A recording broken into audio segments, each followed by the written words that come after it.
What's up, guys? Today I'll be teaching you about the circle of fifths. But first, in order to participate in today's lesson, you need to know how to play the major scale and how to play the minor scale. Now, I have made videos on this already, but so have many other guitar teachers. So feel free to go learn the major scale and the minor scale from whoever you like, and then come back and continue this lesson. So what is the circle of fifths? Well, the circle of fifths is a tool that helps musicians quickly understand the relationships of musical keys, making it much easier to figure out which chords and single notes would go well together in a song. So yes, this is something that's mainly used for songwriting. So if any of you out there are interested in writing your own songs, I highly suggest sticking around. And let's get straight into the lesson. Now, the circle of fifths is also called the circle of fourths, and there's a big controversy behind it being fourths, it being fifths, people not even understanding what a fifth and a fourth is, and people not understanding that there's different directions you can go on the circle, and there's different directions you can go on your guitar, right? Up or down, all right? So, why is it called both of those names, right? Why is it called circle of fifths, and why is it also called the circle of fourths? Well, first of all, we need to understand what a fourth is, okay? A fourth is referring to what's called a perfect fourth.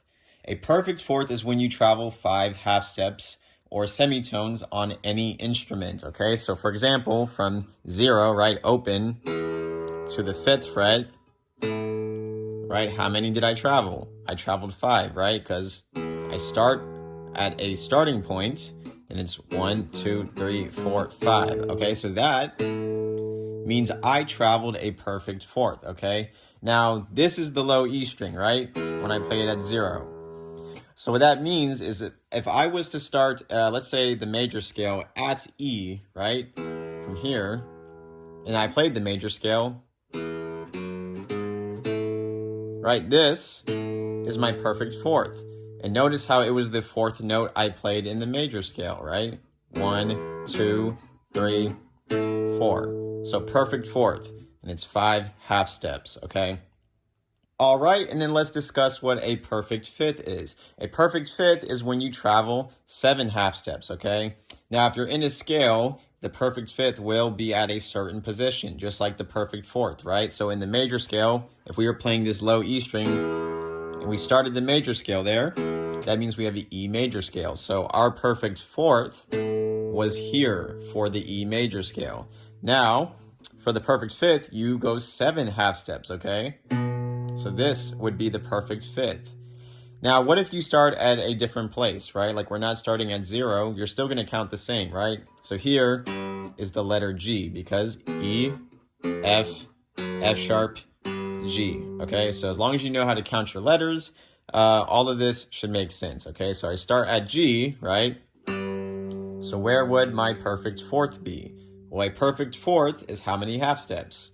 It's 5 half steps, okay? So from here, I'm gonna go 1, 2, 3, 4, 5, right? And if I always want to test it out, I can just play the note that is right next to me. So here and here. It's the same note, okay? So perfect fourth will be here, right? And it's the 4th note in my major scale. If I start the major scale at G, this is the G major scale, right? Do, re, mi. And that's the 4th note, right? 1, 2, 3, 4. Perfect fourth, okay? Perfect fifth is there, right? Because it's the 5th note. I played in the major scale, and I went 7 half steps up, okay? So, hopefully that made sense. Okay, so now here's the big issue people have with the circle of fifths, all right? Many people argue with each other, saying that, oh, it's only fifths when you go both directions, or it's only fourths when you go both directions. But what these people aren't understanding is it depends if, first of all, it depends if you're going to the right or left, but it also depends if you're going up your fretboard to find the letter you want or down your fretboard to find the letter you want. Okay, so for example, if I go from C to G, right? So I'm going to the right in the circle, which is a normal direction that we read, papers, right? From C to G, it should be a perfect fifth. So 1, 2, 3, 4, 5, 6, 7, right? 7 half steps. And yeah, that's a G note. So we know that going to the right in the circle and going up the fretboard is a perfect fifth. Now, what if I just go back? It's still a perfect fifth, okay? Same thing. So basically what this means is if you go to the left in the circle to hit a note and you go down your fretboard, it's a fifth. If you go to the right in the circle and you go up the fretboard, you hit a fifth. So you see how we're matching the direction of the circle? If the circle went to the right, then I go to the right and it's a fifth. If the circle goes to the left and I go to the left and find the letter, then it's a fifth, okay? Now, when does it change to fourths? It changes to fourths when we basically make the directions opposite. So like, let's say I'm gonna go from C to F, right? So I have a C here. But what if instead of going down, I go up to hit an F? So I go from C and I go up my fretboard. So you see how the circle now is going to the left, but we're over here going to the right. That's when it switches to fourths, okay? So from C up to F, that was a perfect fourth, okay? Because it's 5 half steps. And just to clarify, this is an F and this is an F, okay? So C, and let's count 5 half steps. 1, 2, 3, 4, 5. Yep.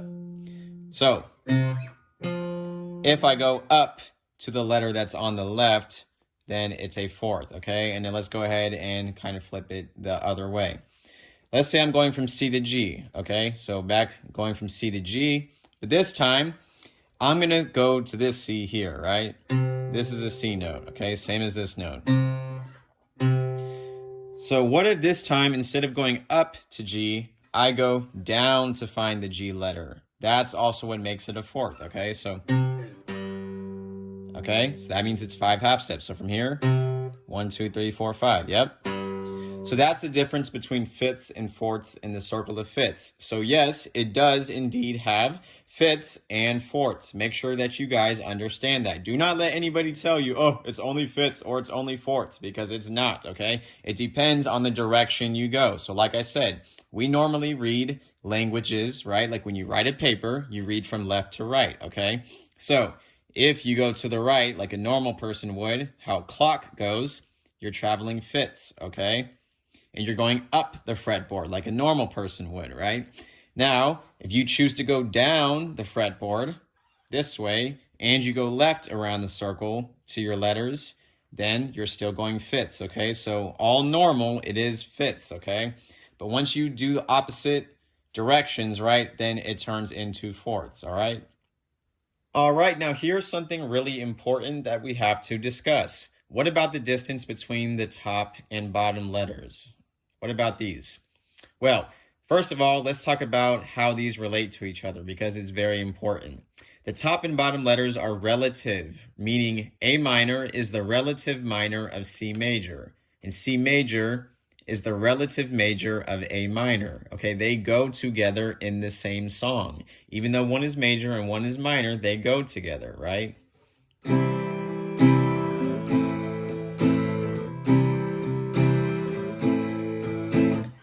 They have a very similar sound. They almost sound the same, even though one is major and one is minor. And that's because they all use the same exact letters. So what that means is if you play the C major scale, you play the A minor scale, they use the same exact letters. No letter is different. Okay, it's just a different order, right? Of which letter did you start from? Okay, but then it's still going in the same order. So for example, let's find... Let's see. Let's make this easy. I don't want to make this too complicated. Let's actually use let's use G. Okay, so G major we know is right here, right? Okay, so if I play the major scale,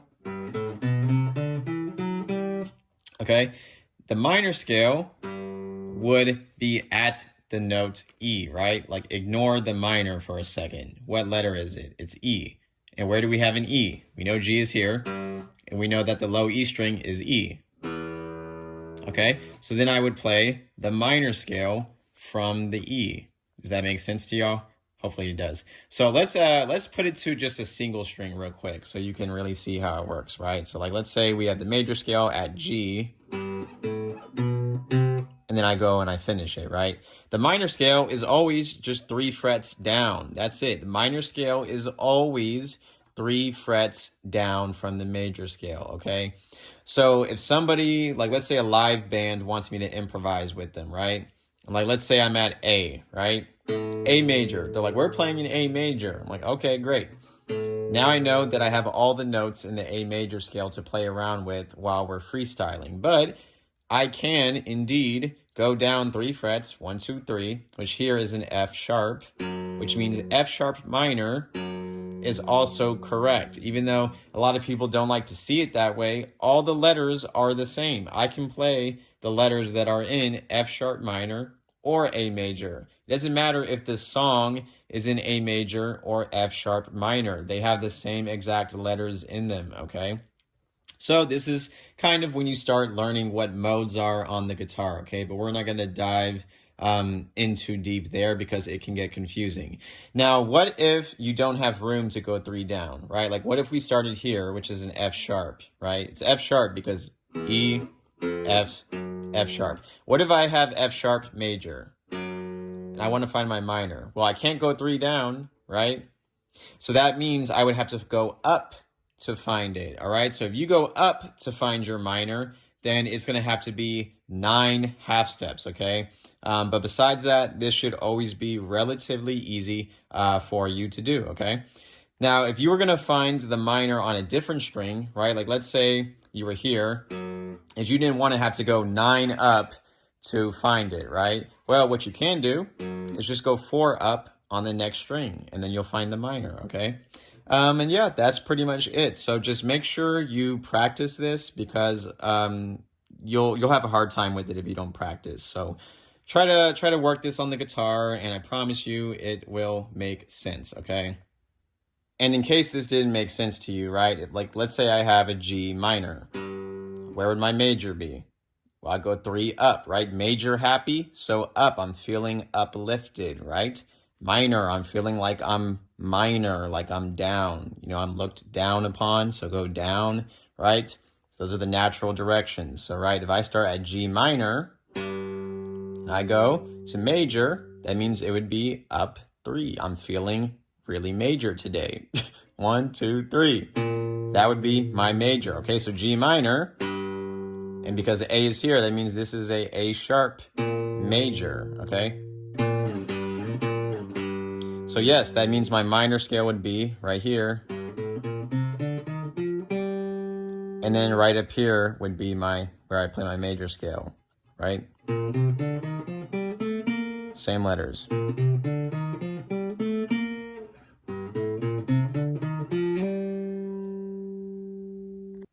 So in most situations on the guitar, whenever you travel from your relative major to relative minor or minor to relative major, it's usually going to be the distance of a minor third. And all that means is you just travel 3 half steps, okay?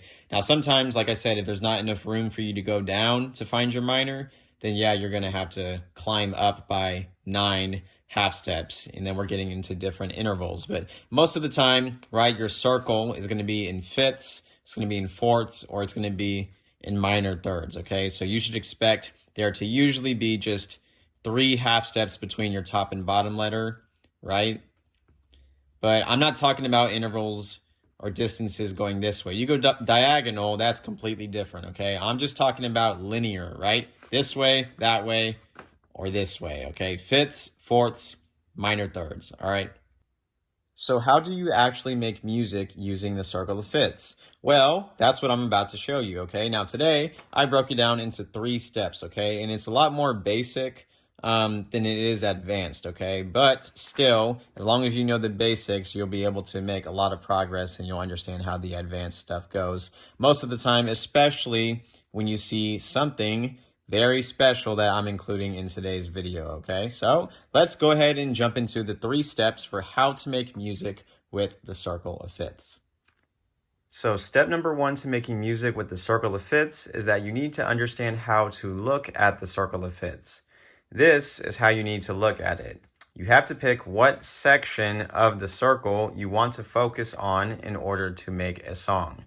Now, this shape I put together myself because nobody else is willing to share it, even though they know this is exactly what they are imagining in their head when they're using the circle of fifths. So why do we break it down to this shape? Well, this shape basically isolates a key for you. A key is the main scale or chord that a song is made in. So for example, if a song is in C major, then C is your main letter. And from C, you would play or write out the major scale to know the rest of your letters that fit in the song. Now, a lot of people don't want to take the time to write out the letters or play the letters and figure it out. So they'll use a guitar tuner to tell them all the letters after they have played through each note in the major scale. But you no longer need to do that because you'll have this, which I'm going to have available for download on my website. Not only do we have it for major, but we have it for minor.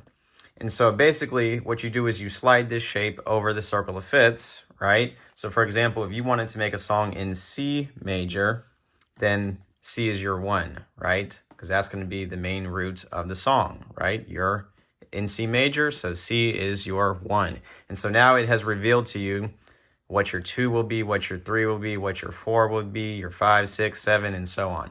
So it's just those 7 notes in the major scale, right? Because the major scale, well, any scale has 7 notes. If we're counting the octave, then there's 8 notes. Technically, those are the same letter, though.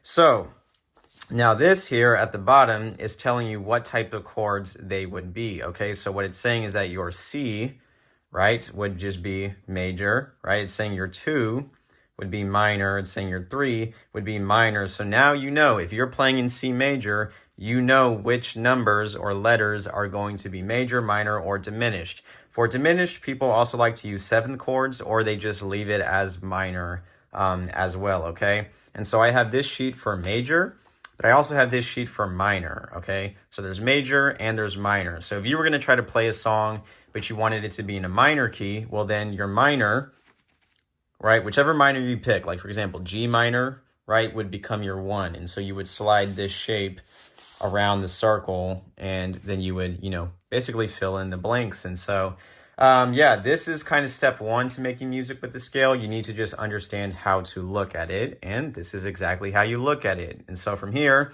then we'll talk about what comes next. Step number 2 to making music with the circle of fifths is to create your own combination or use a popular combination. For example, my favorite combo is 6, 4, 1, 5. So in the key of G, with G being my 1, then the 6, 4, 1, 5 would be E minor, right, as 6. So it'd be E minor, C, G, D, okay? And then here's what that sounds like.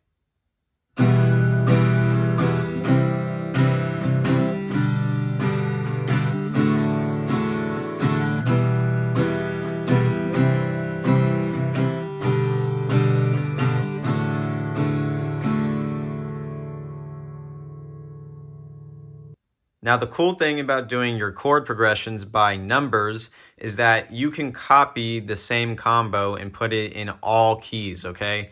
And even though you're going into different letters and different keys, it's still going to have the same feel to it because you're doing the same order of numbers, okay? So this is what I mean, right? I had E minor, C, G, D, right? And that was in the key of G, and it sounded like this.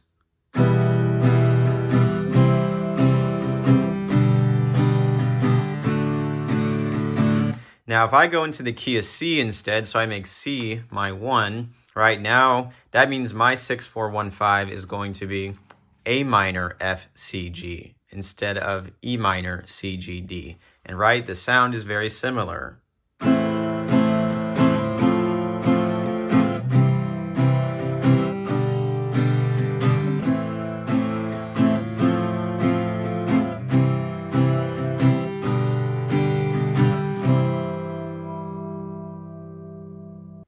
Keep in mind that a lot of people who are already experienced in music will enjoy making things difficult for you, okay? You might not believe me, but it's the truth. People enjoy making things difficult for you, okay? And this is what I mean. They will give you a chord progression, right? So like I had 6, 4, 1, 5, which was E minor, C, G, D, okay? And they'll try to confuse you, or they'll try to make it seem like they're so much smarter than you because they'll give you the chord progression in Roman numerals, okay? So they'll give you Roman numerals, Then they'll give you, it's either uppercase or lowercase Roman numerals, which means it's major or minor. And all of that is really unnecessary, which we'll be getting into this in another video. Not sure if I'll be posting this video with Roman numerals before this one or after, but either way, it's going to be somewhere on my channel at some point. So either that video on the Roman numerals being irrelevant is going to be posted before this one, so it'll already be out, or it'll be posted after this one. Step number 3 to making music with the circle of fifths is to change up the way you use your chords in combinations, okay? So for example, I was just showing you 6, 4, 1, 5, but some people just like to play around with 2 chords for a little bit, add some structured vocals in, and then they spice it up by putting more chords in there. So right, I did E minor, C, G, D. And by the way, let's see if anybody can guess what song this is, just for fun.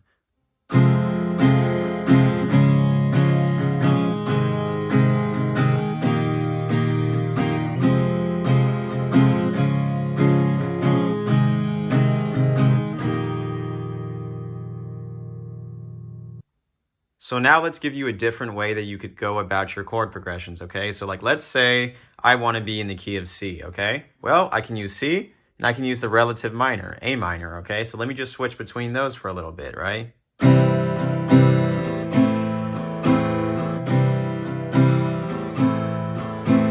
Right, I can do that, and I can get myself some nice vocals just between those 2 chords, and then I can decide to spice the song up and add other chords, right? So like first, I just was going from 1 to 6, right? 1 to 6, 1 to 6. Then maybe after that, I can add something else, right? Like 4 to 5, so F to G, and then I can make my way back to C, the starting point, right? The key that the song is in. So that would sound like this. And yes, this is a song, a very popular song. So let's see who can guess it.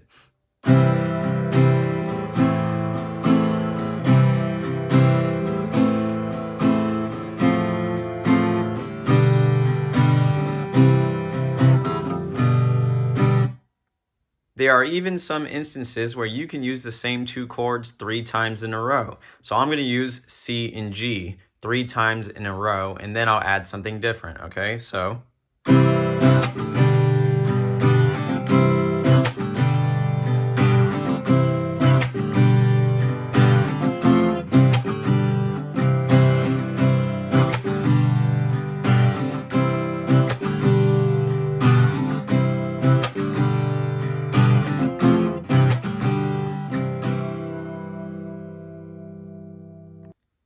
there are many methods of using the circle of fifths to create your own songs, such as turning some of your chords into dominant 7th chords, major 7th chords, minor 7th chords, suspended chords, and so on. So I mean, once you get into that advanced ballpark, there are a lot of more cool things you can do. For example, you can have G, right? And like I could take that B minor and make it a B7. So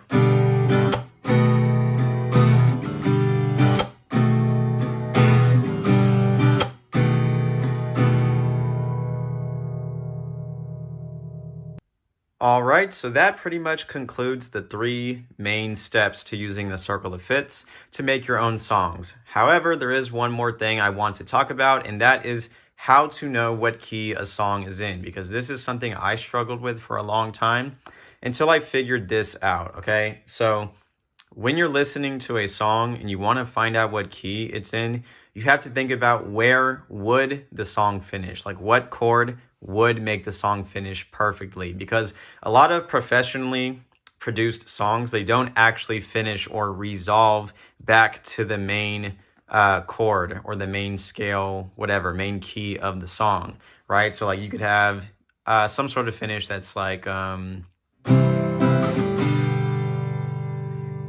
could finish there, right? So C to G. But just because the song finishes on a G chord doesn't mean you're in the key of G. You have to think about what actual chord makes it sound complete, okay? Because, and I'm kind of nitpicky about this, like I always resolve most of my songs back to where the main letter is, but a lot of people and professional musicians, they don't do this, okay? Which is fine. Everybody has their own style, but so look, right? C to G.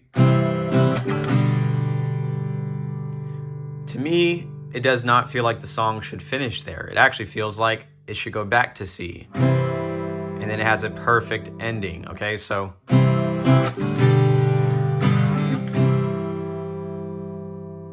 and now we have our perfect ending, okay? So that is how you know what key the song is actually in. Always try to find the perfect ending. Even if the song doesn't have one, just put in the chord that you know would be the perfect ending, and that's the key that the song is usually in, okay? There are other ways of finding the key of the song, but this is just one really simple way you can use. It doesn't take too long, especially if you know all your chords, okay? All right, guys, that pretty much concludes today's lesson on the circle of fifths. These two shapes you can download at my website, tangibleteachings.com. And as well as the circle of fifths, of course, you can download that, or you can actually get a poster of the circle of fifths, which also has at the bottom the way the directions work whenever you're using your guitar and whenever you're going around the circle, right? Going up to a note or down to a desired note.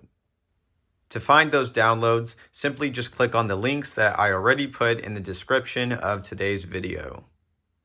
All right, guys, now we are officially done with today's video. So thank you for tuning in. Good luck with your songwriting, and I will see you later.